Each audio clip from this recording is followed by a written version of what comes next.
Hello friends, आप सब कैसे हैं। आपके लिए एक बहुत ही शानदार कहानी लेकर आई हूँ जिससे कि आपको बहुत अच्छी सीख भी मिलेगी। कहानी में चलते हैं हम लोग। एक लड़का और लड़की की अरेंज मैरिज होती है और उनकी सगाई तय हो जाती है और धीरे धीरे शादी की तरफ बढ़ने लगता है दिन। और लड़का धीरे धीरे बात करने लगता है लड़की से और लड़के को प्यार हो जाता है, लड़की से बहुत ज्यादा प्यार हो जाता है। और लड़की भी दिखाती है कि हाँ मुझे प्यार है और ऐसा लगता भी है कि हाँ एक्चुअली में दोनों एक दूसरे से प्यार करने लगे हैं और धीरे धीरे समय व्यतीत होने लगता है।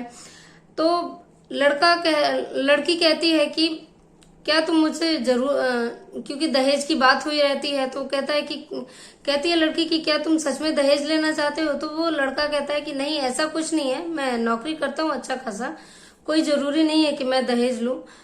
हालांकि जो लड़का था वो कम पैसा कमाता था लेकिन वो काफी अपने पैसे में खुश था और लड़की भी खुश थी कि हाँ कमा रहा है, लेकिन लड़की थोड़े अच्छे परिवार की थी। लड़का कहता है कोई जरूरी नहीं है कि मैं दहेज लूं, लेकिन ये घर वालों की मर्जी है, इसमें मैं कुछ नहीं कर सकता।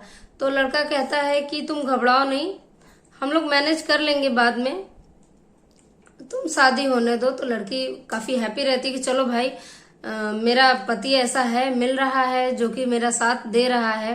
वो कहती है कि मैं नौकरी भी करना चाहता हूँ। तो कहता है कि मुझे कोई दिक्कत नहीं है, तुम शादी के बाद नौकरी कर सकती हो। लड़का बहुत खुश रहता है। धीरे धीरे शादी का दिन आता है और बहुत खुशी से शादी होती है, बारात जाती है, जयमाल होता है, शादी होती है। लड़की बहुत ही एक्साइटेड होती है।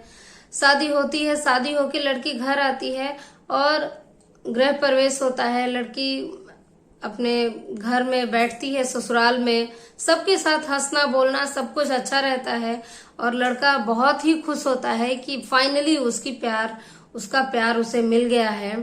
और अब वो अपने आगे सुनहरे भविष्य के बारे में सोचने लगता है कि हाँ हमारा अच्छा सा घर होगा, हमारी पत्नी बहुत अच्छी है और बहुत हैप्पी रहता है। फिर ऐसे ही धीरे धीरे समय व्यतीत होने लगता है और दोनों एक दूसरे से बहुत प्यार करते हैं। फिर हफ्ते 2 हफ्ते बीतता है। लड़की कहती है मुझे अपने मायके जाना है। तो लड़का को भी लगता है कि हाँ लड़की घर में इतने दिनों बाद, मान लो 24-25 साल की लड़की है तो 24-25 साल अपने मायके में बिताई है तो जरूर उसको मायके की याद आ रही होगी। तो लड़का कहता है ठीक है कोई बात नहीं, मैं पगफेरा करवा दूंगा। तो वो अपने फैमिली से बात करता है और उसको घर भेज देता है। लड़का बहुत ही उदास रहता है। लड़की जाती है तो लड़की भी दिखाती है कि हाँ भाई वो भी उदास है, जाना नहीं चाहती है, लेकिन मायके की भी याद आती है हमेशा। वो मायके चली जाती है और पति भी साथ में जाता है और उसको छोड़ के एक दिन रह के और पति आ जाता है। तो जो पति अपने ससुराल जाता है, पत्नी के मायके जाता है, तो उसकी बहुत देख रेख होती है। वो काफी हैप्पी होता है कि मुझे इतनी अच्छी फैमिली मिली है, मेरी वाइफ की इतनी अच्छी फैमिली है, मेरी देखभाल कर रही है। एक दिन रह के वो चला आता है और पत्नी 1-1.5 हफ्ते रुकती है और फिर कहती है कि मुझे लेने नहीं आओगे। तो लड़का जाता है और लेकर आता है।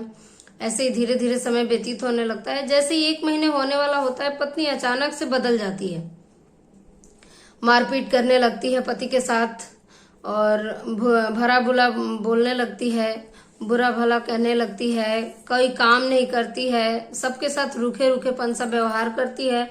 तो पति पूछता है कि ऐसा तुम क्यों कर रही हो। तो कह रही कि मुझे फिर से मायके जाना है। तो कहता है कि हो सकता है फिर से याद आ रही हो। तो वो मायके चली जाती है, उसको छोड़ के आता है उसका पति। फिर हफ्ते 2 हफ्ते बाद वो आने का नाम ही नहीं लेती है। अब क्या हुआ भाई, इतने अच्छे से शादी हुई, उसको कोई प्रेशराइज नहीं करना है और इतने अच्छे से प्यार करता है। फिर 1 महीने बाद पता चला कि उसकी सरकारी नौकरी लग गई लड़की की।